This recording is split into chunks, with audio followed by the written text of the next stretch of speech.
সময় সংবাদের সঙ্গে আছি আমি জাফর সাদিক। কোন প্রক্রিয়ায় কিভাবে কোন কোন বিষয়ে হবে গণভোট তা নিয়ে এখনও স্পষ্ট ধারণা নেই সাধারণ মানুষের বড় একটি অংশের। এমন অবস্থায় বিভিন্ন অংশীজনদের সম্পৃক্ত করে ব্যাপক প্রচারণা চালানোর তাগিদ দিচ্ছেন বিশেষজ্ঞরা। প্রধান উপদেষ্টার প্রেস সচিব জানাচ্ছেন, গণভোট নিয়ে সচেতনতা বাড়াতে অনলাইন অফলাইন দুই মাধ্যমেই চলবে প্রচারণা, আর এতে যুক্ত থাকবে সরকারের বিভিন্ন মন্ত্রণালয়। সাইফুল ইসলামের ছবিতে ফারুক ভূঁইয়া রবিনের রিপোর্ট। গণভোট নিয়ে নানা আলোচনা রাজনৈতিক মহল, নীতি নির্ধারণী পর্যায়ে আর বিশিষ্টজনদের মধ্যে। এরই মধ্যে জারি হয়েছে গণভোট অধ্যাদেশও।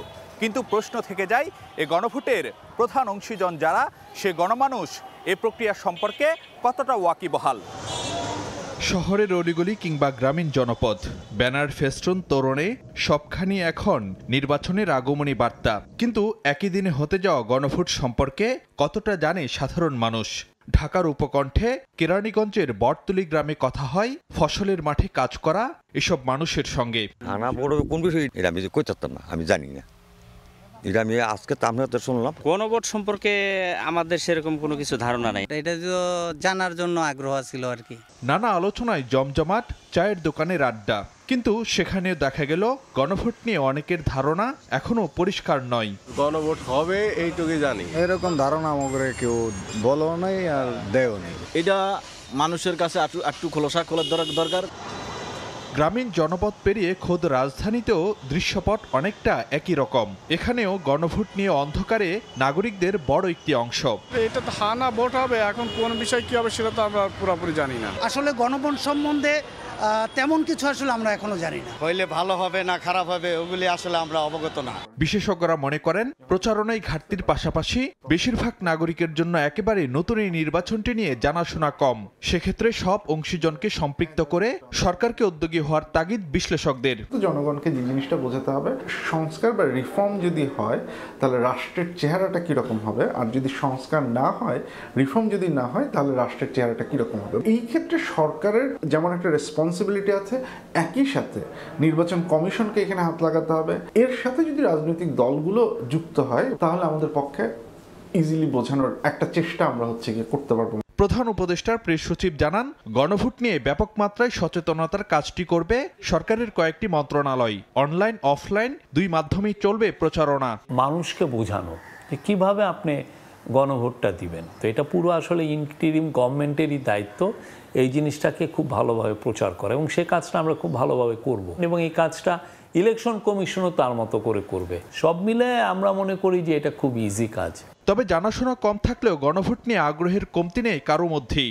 সরকারের তরফ থেকে গণভোট ও জাতীয় নির্বাচন আয়োজনে ইতিমধ্যেই শুরু হয়েছে তোড়জোড়। তারই অংশ হিসেবে শনিবার রাজধানীতে মক ভোটিং বা প্রতীকী ভোটের আয়োজন করবে নির্বাচন কমিশন। ফারুক ভূঁইয়া, রবিন, সময় সংবাদ, ঢাকা। নতুন বাংলাদেশ আর পুরানো ফর্মুলায় চলবে না বলে হুঁশিয়ারি করেছেন জামায়াতের আমির ডাক্তার শফিকুর রহমান। বলেন, এই সরকার কোনো দলের পক্ষপাত দুষ্ট হোক তা জনগণ চায় না। সকালে রাজধানীর ভাসানটেক এলাকায় গণসমাবেশে এসব কথা বলেন তিনি। জনগণ আর বস্তা পচা রাজনীতি চায় না, তারা জনতার সরকার চায় জানিয়ে জামায়াতের আমির বলেন, গুলি ও আগুনের বিরুদ্ধে লড়াই করা মানুষের আকাঙ্ক্ষা পূরণ হয়নি। এছাড়া ফ্যাসিবাদের একটি অংশ বিদায় নিলেও ফ্যাসিবাদের সব লক্ষণ বিদ্যমান বলেও দাবি করেন জামায়াত আমির।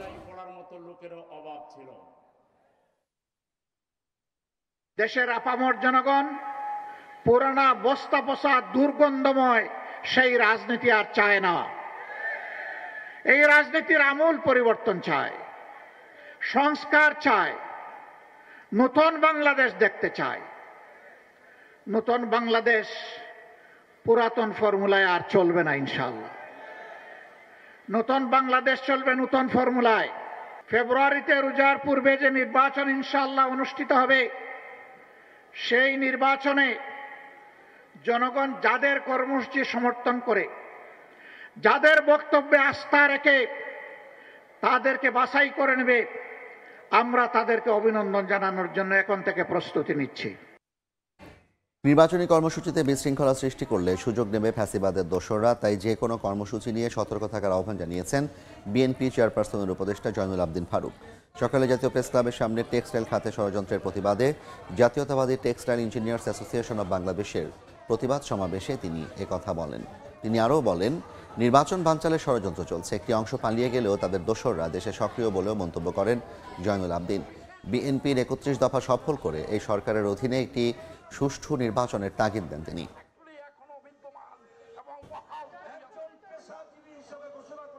প্রতিটা জায়গায় এখন তাদের প্রেতাত্মারা কাজ করছে। এই টেক্সটাইল সেকশনকে ধ্বংস করে দেওয়ার জন্য এই ষড়যন্ত্র শুরু হয়েছে। এই ষড়যন্ত্র প্রতিহত করতে হবে। সকল কর্মসূচিকে সফল করে এই সরকারের অধীনে একটি সুষ্ঠু নির্বাচন যদি আপনারা উপহার দিতে পারেন, তাহলে বাংলাদেশের জাতীয়তাবাদী শক্তি যারা এই টেক্সটাইল সেক্টরকে ধ্বংস করছে তাদের বিরুদ্ধে রুখে দাঁড়াতে পারবে। সেই রুখে দাঁড়াবার জন্য প্রয়োজন একটি নির্বাচন। সেই নির্বাচন বানচালের বহু ষড়যন্ত্র চলছে। বাংলাদেশের উৎপাদন খাতে বড় ধরনের বিনিয়োগে আগ্রহ প্রকাশ করেছে চায়না এক্সিম ব্যাংক। সবুজ প্রযুক্তি, পাটপণ্য, বস্ত্র ও ওষুধ শিল্পে বড় বিনিয়োগের কথা জানিয়েছেন ব্যাংকটির ভাইস প্রেসিডেন্ট ইয়াং ডংনিং। বৃহস্পতিবার রাষ্ট্রীয় অতিথি ভবন যমুনায় প্রধান উপদেষ্টা ডক্টর মোহাম্মদ ইউনূসের সঙ্গে বৈঠক করেন তিনি। বৈঠকে ডংনিং বলেন, দীর্ঘদিন ধরে অবকাঠামো খাতে বৃহৎ বিনিয়োগের পর চীনা উদ্যোক্তারা এখন বাংলাদেশের উৎপাদন রূপান্তর প্রক্রিয়ায় অংশ নিতে আগ্রহী। বিশেষ করে ছাদের সৌর প্যানেল, সবুজ শক্তি, জৈব সার ও প্লাস্টিকের বিকল্প উৎপাদনে পাটের সম্ভাবনাকে কাজে লাগাতে বড় বিনিয়োগে আগ্রহী তারা।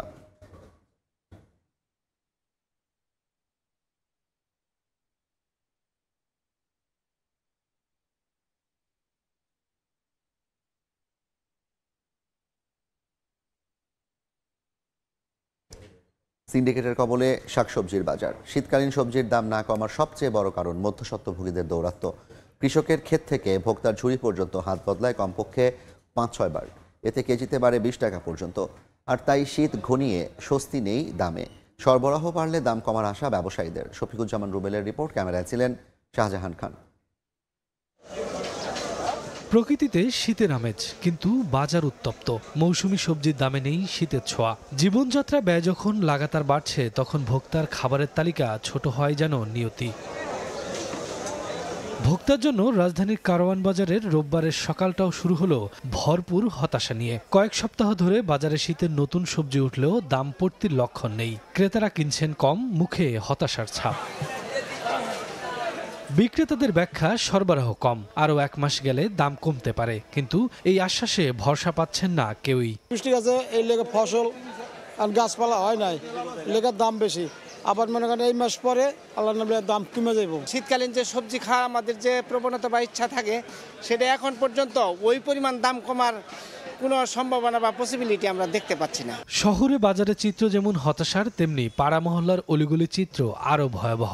ভ্রাম্যমাণ সবজি বিক্রেতাদের কাছে বাজারের তুলনায় বাড়তি গুনতে হয় কেজিতে অন্তত ২০ টাকা। অভিযোগ, পাইকারি বাজারে সিন্ডিকেটের কাছে জিম্মি তারা। আরবদারে বলতে হবে যে বাজার বেশি কেন, আরবদারে বলতে হবে। কিছু কিছু ফইরে আছে ২-৩ মিলা ওই ট্রাকের যত মাল আছে ওরা কিনা ফেলে তখন ৫ কেজি ১০ কেজি করে আমাদের কাছে ওরা লাভবান হয়ে আরও বেশি দামে বিক্রি করে। শীতের মৌসুম, সবজির সমাহার, কিন্তু দাম নেই হাতের নাগালে। বাজার কিংবা মহল্লা, দামের তারতম্য নিয়েও বেজায় অখুশি ক্রেতারা। সিন্ডিকেটের শেকড় খুঁজতে সময় সংবাদের গন্তব্য মানিকগঞ্জ। যান্ত্রিক শহর, ঘুম থেকে জাগার আগেই গ্রামের হাটে জমে ওঠে সবজি বিক্রি। কৃষকের হাতে থাকা বেগুন, ফুলকপি, সিম সবই রাজধানী থেকে অন্তত ৩ গুণ কম দামে মিলছে এখানে। আমার কাছে অন্যায় হয়, কারণ আমরা তো বেশি দাম পাই না। ব্যাপারটা ঠিকই বেশি আছে, আমরা তো বেশি দাম পাই না। বেগুন আনে বসে রয়েছি, এখন যে কেউ ৩০-৩৫ টাকা হয়, তাহলে আমরা ব্যস্ত হইব। এ নিয়ে আমি কি করব? এখানে স্পষ্ট হয়ে ওঠে সিন্ডিকেটের কারসাজি। কৃষকের ক্ষেত থেকে সবজি যায় স্থানীয় ফুরিয়ার কাছে, তারপর আড়ত, সেখান থেকে ঢাকার আরেক মধ্যস্বত্বভোগীর হাতে, এরপর পাইকার হয়ে পৌঁছায় খুচরা দোকানদারদের কাছে। এভাবে ৫-৬ ধাপ পেরিয়ে সবজি আসে ভোক্তার পাতে। প্রতিটি ধাপেই দাম বাড়ে ৫ থেকে ২০ টাকা। তাই গ্রামের বাজারে ৩০ টাকার সবজি ঢাকায় এসে সেঞ্চুরি হাঁকায়। গ্রামের এসব বাজারগুলো থেকেই হাত বদলের যাত্রা শুরু হয় শীতকালীন সবজির। আর প্রতিটি বদলেই কেজি প্রতি বাড়ে ১০ থেকে ২০ টাকা। মূল্যবৃদ্ধির এই প্রতিযোগিতায় কৃষকের হিস্সা কতটুকু? কৃষকের সেই হিস্যা থেকে যায় মাটির কাছেই। ভোরের আলো ফোটার আগেই মাটির কাছে নত হয়ে সোনা ফলাচ্ছেন মনিরুজ্জামান। তবে বাজারের অন্যায় দামে বছর বছর হতাশায় নিমজ্জিত মনিরুজ্জামান। মালা আজকে নিয়ে গেছি, সুন্দর নিয়ে গেছি, নিবি না আজ নমুনা মালা হন এই দাম মানে 20 টাকা 15 টাকা।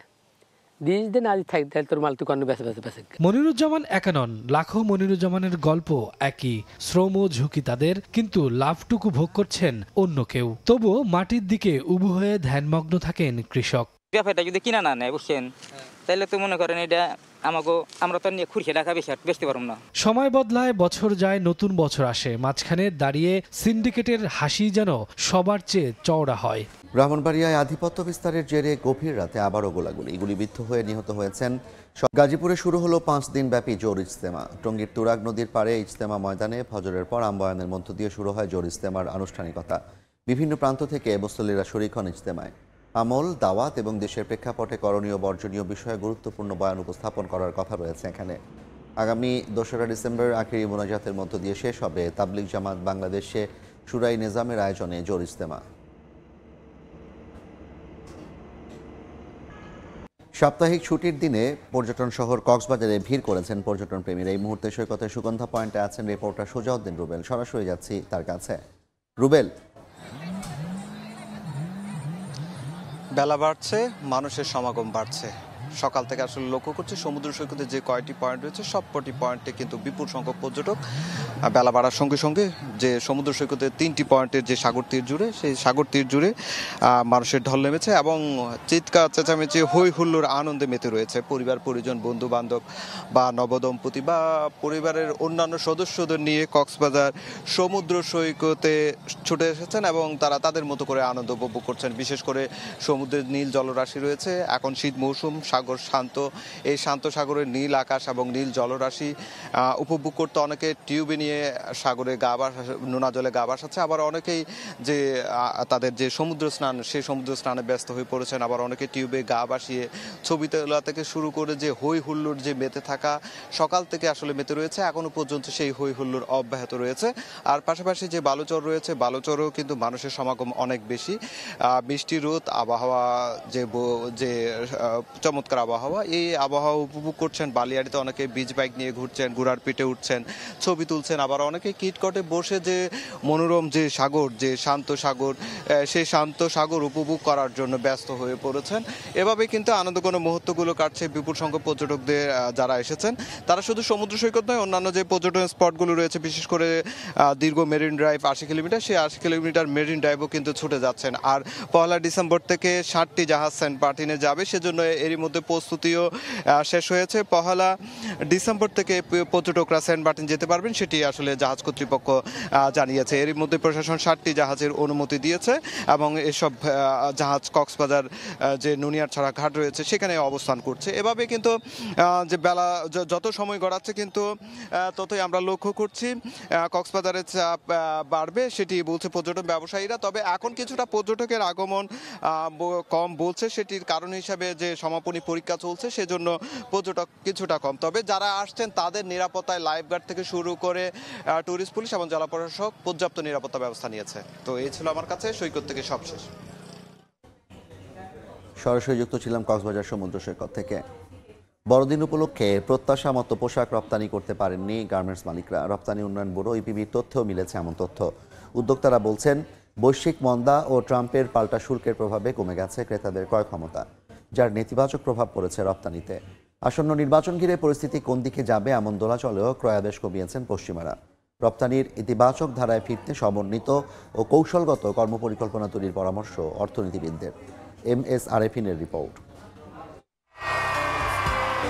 পশ্চিমা বিশ্বে প্রতি বছর জমকালোভাবে পালন করা হয় খ্রিস্টানদের ধর্মীয় উৎসব বড়দিন। এই উৎসব ঘিরে বেচাকেনা বাড়ে ইউরোপ সহ পশ্চিমা বিশ্বে। ক্রেতা মুখর থাকে নতুন পোশাকের দোকান, বিক্রয় কেন্দ্র। বাড়তি বিক্রিতে পণ্যের যোগান দিতে বড়দিন উপলক্ষে বাংলাদেশে নতুন ডিজাইনের পোশাকের ক্রয়াদেশ আসে মে থেকে জুনে, যা রপ্তানি হয় সেপ্টেম্বর থেকে অক্টোবরের মধ্যে। ক্রিসমাস পোশাকে নতুন ডিজাইন সহ উচ্চমূল্যের পোশাকের ক্রয়াদেশও বেশি থাকে এই সময়। তবে এবারের পরিস্থিতি হতাশাজনক বলে জানান রপ্তানিকারকরা। ক্রিসমাসকে কেন্দ্র করে যে একটা বিগ ভলিউমে হিউজ কোয়ান্টিটির অর্ডার আসতো সেটা আসে। মার্কিন যে বায়ার আমাদের, সেই বায়াররা আমদানি যেটা করতো সেখান থেকে কমিয়েছে, আর নতুন করে বাল্ক অর্ডারগুলি এখনও প্লেস করা শুরু করেনি, কারণ তারা এখনও নিশ্চিত না আসলে ফাইনালি গিয়া কোন দেশে কি ট্যারিফ হবে। ইপিবির তথ্য, চলতি অর্থবছরের প্রথম 4 মাসের মধ্যে কেবল জুলাই ছাড়া বাকি 3 মাসেই কমেছে তৈরি পোশাকের রপ্তানি আয়। উদ্যোক্তাদের দাবি, ইউরোপের বাজার ধরতে যখন মরিয়া হয়ে উঠেছে চীন, ভারত, তখন সম্প্রতি বিভিন্ন কারণে বাংলাদেশে বন্ধ হয়েছে কয়েকশো কারখানা, যার নেতিবাচক বার্তা যাচ্ছে ক্রেতা প্রতিষ্ঠানগুলোর কাছে। সেই সঙ্গে আসন্ন জাতীয় নির্বাচন ঘিরে অস্থিরতার প্রভাব পড়ছে ক্রয়াদেশে।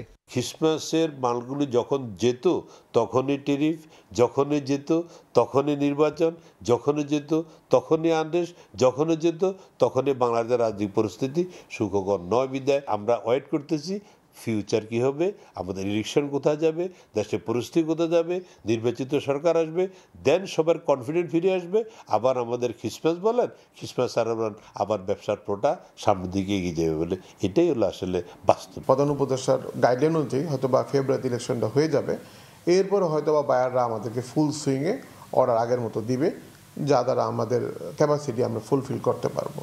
বৈশ্বিক টালমাটাল পরিস্থিতিতে রপ্তানি প্রবৃদ্ধি ধরে রাখতে ব্যবসায়ী সংগঠনগুলোকে সমন্বিত কৌশলগত কর্মপরিকল্পনা তৈরির তাগিদ অর্থনীতিবিদদের। বিজিএমএ বিকেএমএ তাদের দিক থেকে চিন্তা করতে হবে, তাদের একটা পরিকল্পনা তৈরি করতে হবে। আর এর পাশাপাশি যারা আসলে ক্ষমতায় আসতে চান সেই সমস্ত দলগুলো নির্বাচনী ইশতেহারে পরিষ্কার করে বলতে হবে যে এই রপ্তানিকারকদেরকে বাঁচানোর জন্য তাদের পরিকল্পনাটা কি আসলে।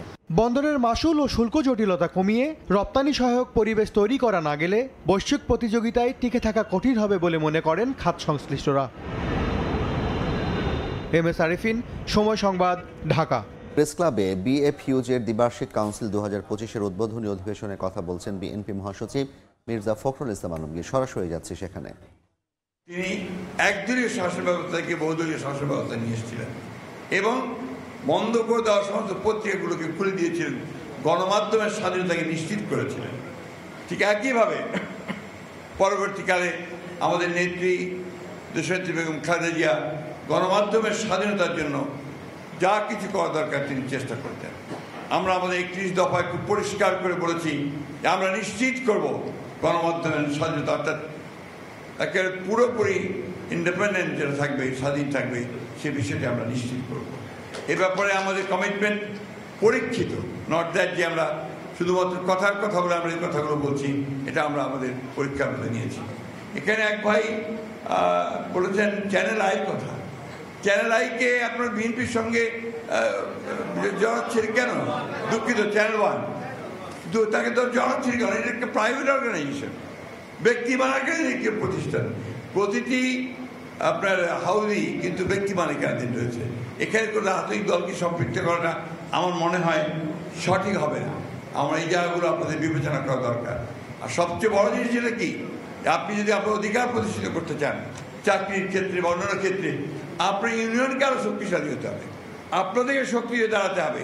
কোনো দলের লেজবৃত্তি না করে আপনাদেরকে দাঁড়াতে দাঁড়িয়ে দেখবেন যে আপনার অধিকারটাকে আপনি আদায় করতে পারবেন। অর্থাৎ সত্যিকার অর্থে ইউনিয়নের দায়িত্বটা আপনাকে দায়িত্বশীলতার সঙ্গে পালন করতে হবে। আমি বক্তব্য দীর্ঘ করব না, কারণ আমাদের একটু পরে নামাজের পরেই আবার ম্যাডামের লোক মুক্তির জন্য দোয়ার একটা অনুষ্ঠান আছে। আমি আশা করব যে আজকে এই সম্মেলনের মধ্যে দিয়ে